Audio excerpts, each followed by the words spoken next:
Hi hello నమస్తే welcome to మమకం Telugu novels. నేను మీ నివేదిత. ఎలా ఉన్నారండి అందరూ? వరించే ప్రేమ ఎపిసోడ్ నెంబర్ 75. ఇప్పుడు నువ్వు ఒక తెల్ల కాగితం లాంటి దానివి శ్రవంతి. దాని మీద నా ప్రేమతో అందమైన అక్షరాలను దిద్ది నిన్ను ఎలా నా సొంతం చేసుకుంటానో చూస్తూ ఉండు అనుకున్నాడు భరత్ మనసులో.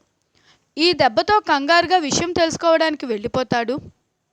ప్రశాంతంగా ఉండొచ్చు అనుకుంది శ్రవంతి. కానీ భరత్ మాత్రం అక్కడి నుండి ఒక్క ఇంచ్ కూడా జరగలేదు. ప్రసక్తే లేదు శ్రవంతి. నీకు వాళ్ళంతా కావాలనే అబద్ధం చెప్పి ఉంటారు. నేను రావడం కాస్త ఆలస్యమైంది కాబట్టి నిన్ను మేనేజ్ చేయడానికి ఇలా చేసుంటారు. నేను బ్రతికి ఉండగా నువ్వు వేరొకరిని పెళ్లి చేసుకుంటే ఊరుకుంటానా అన్నాడు భరత్. చిరాకుగా మొహం పెట్టింది శ్రవంతి.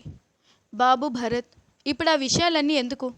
ప్రస్తుతానికి శ్రవంతిని ప్రశాంతంగా ఉండని, తర్వాత ఏమైనా ఉంటే మాట్లాడుకోవచ్చు అన్నారు రాఘవమ్మ అప్పటికి ఆ విషయాన్ని ఆపమన్నట్లుగా. లేదు నానమ్మగారు, అనుమానం వచ్చినప్పుడే నివృత్తి చేసుకోవాలి. అంతేగాని అనవసరంగా అనుమానాన్ని అలానే ఉంచామనుకోండి, ఆ అనుమానమే రేపొద్దుట పెనుభూతమై భయపెడుతుంది. అత్తయ్య మామయ్య నేను కాకుండా శ్రవంతికి వేరొక వ్యక్తితో పెళ్లి చేస్తాము అని చెప్పారంటే ఖచ్చితంగా అక్కడ ఏదో మతలబ్ జరిగే ఉంటుంది. ఉండండి, ఇప్పుడే ఫోన్ చేసి కనుక్కుంటాను అన్నాడు భరత్. అసలు ఇప్పుడు మీకేం కావాలి అంది శ్రవంతి కాస్త కోపంగా. ఎందుకు ఇలా పిలవకుండా వచ్చి ఇబ్బంది పెడుతున్నారు అంటున్న శ్రవంతితో, అది అలా అడిగావు బాగుంది. నాకు నీ బర్త్డే సెలబ్రేట్ చేయాలి అనిపించింది, అందుకే వచ్చాను. నాతో కలిసి నువ్వు బయటికి రావాలి అన్నాడు భరత్ నవ్వుతూ. నేను రాను అంది శ్రవంతి కోపంగా. మీరంటున్నట్లు నేను మర్చిపోయిన గతంలో నిజంగానే మనిద్దరికీ పెళ్ళి కుదిరినట్లయితే మా అమ్మ నాన్న అబద్ధం చెప్పరు కదా. అయినా నా మానసిక పరిస్థితి తెలుసుకుని నేను ఇబ్బంది పడకూడదు అని వాళ్ళు అబద్ధం చెప్పారే అనుకోండి, ఇంకా మనిద్దరికీ పెళ్ళి అయితే కాలేదు కదా. పెళ్ళి అయ్యే వరకు నేను మీతో ఎక్కడికి రాలేను అని ఖరాఖండిగా చెప్పేసింది శ్రవంతి. అదేంటి శ్రవంతి అలా అంటావు? నీకోసం సెలవులు పెట్టుకుని అంత దూరం నుండి ఇంత ఖర్చు పెట్టుకుని వచ్చింది నీ పుట్టినరోజుని ఎంతో వేడుకగా చేద్దామని. అయినా మన పెళ్ళి కుదిరిన తరువాత వచ్చిన నీ మొదటి పుట్టినరోజుని చిరకాలం గుర్తుండేలా మారుద్దామని నేను డిసైడ్ అయిపోయాను. కాబట్టి ఈ రోజంతా నువ్వు నాతో కలిసే తిరగాలి, నాతో కలిసే ఉండాలి. కాదు కూడదు అంటే చెప్పు, మామయ్యకి ఫోన్ చేసి మాట్లాడతాను అంటూ బెదిరించడం మొదలుపెట్టాడు భరత్ ఎప్పటిలానే. అది విన్న రాఘవమ్మకు విపరీతమైన కోపం వచ్చింది. ఏంటి బాబు ఇది? నువ్వు ఇలా శ్రవంతిని బెదిరించడం నాకైతే నచ్చలేదు. తనిప్పుడు గతం మర్చిపోయింది, ఆ గతంలో నిన్ను కూడా మర్చిపోయింది. ప్రస్తుత పరిస్థితుల్లో నీతో పెళ్ళి అనే విషయం తనకి ఇంకా ఎవరూ చెప్పనే లేదు.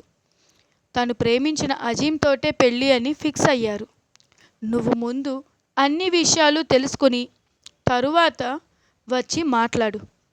అంతేకాని ఇలా తనకి మానసిక ఒత్తిడి పెంచి ఇబ్బంది పెడితే మాత్రం వదిలిపెట్టే ప్రసక్తే లేదు అంటూ వార్నింగ్ ఇచ్చారు రాఘవమ్మ.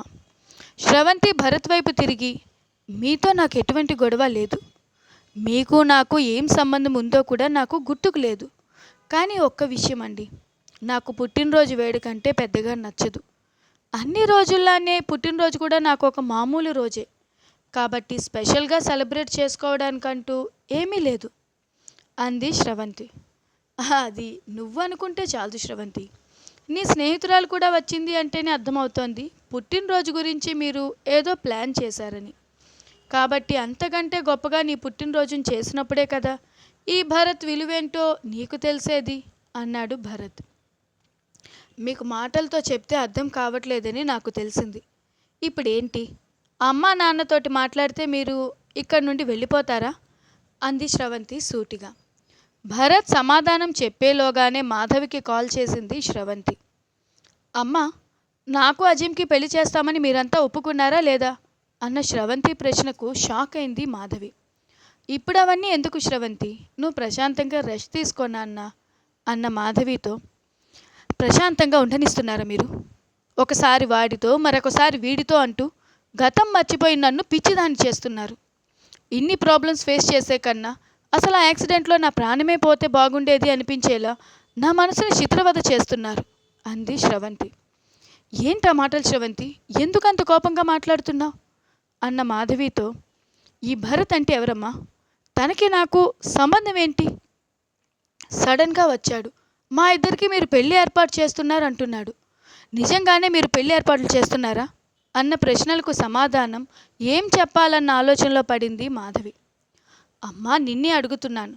ఇతను వచ్చి నేను నీకు భర్తని, మనిద్దరికి ఎంగేజ్మెంట్ కూడా అయింది, త్వరలో పెళ్లి కాబోతోంది అంటున్నారు. ఏంటి ఇదంతా? గతం మర్చిపోయాను కదా అని నాతో ఆడుకుంటున్నారా? నిన్నటి వరకు అజీం నేను ప్రేమించుకున్నాము అన్నారు. నాకు తనని నేను ఇష్టపడ్డం గుర్తుకు రావటం లేదు అన్నా కూడా అదే నిజమని నన్ను నమ్మించారు.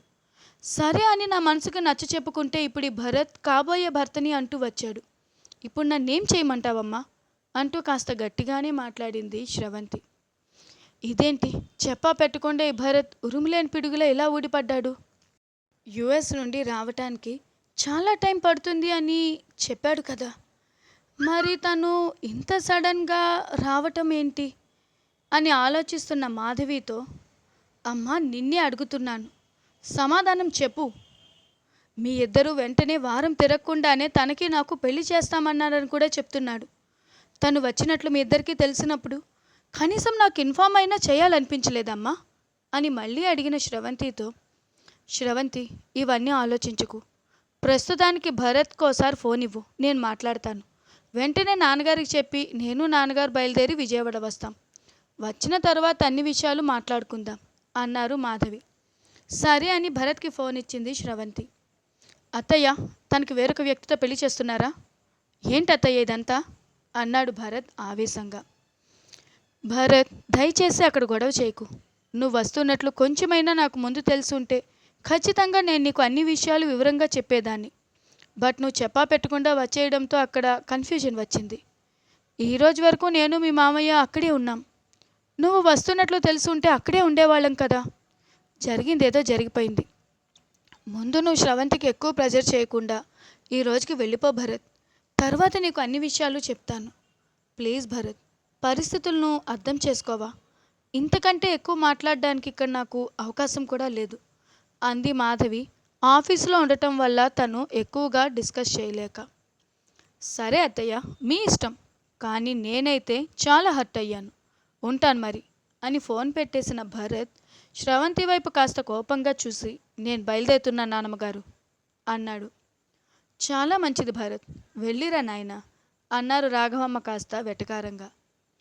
ఈ రోజుకి వెళ్తున్నా, రేపు ఖచ్చితంగా తిరిగి వస్తాను నాన్నమ్మగారు, మరీ ఎక్కువ సంతోషపడిపోకండి అని కాస్త కోపంగా శ్రవంతి వైపు చూసి వెనక్కు తిరిగాడు భరత్.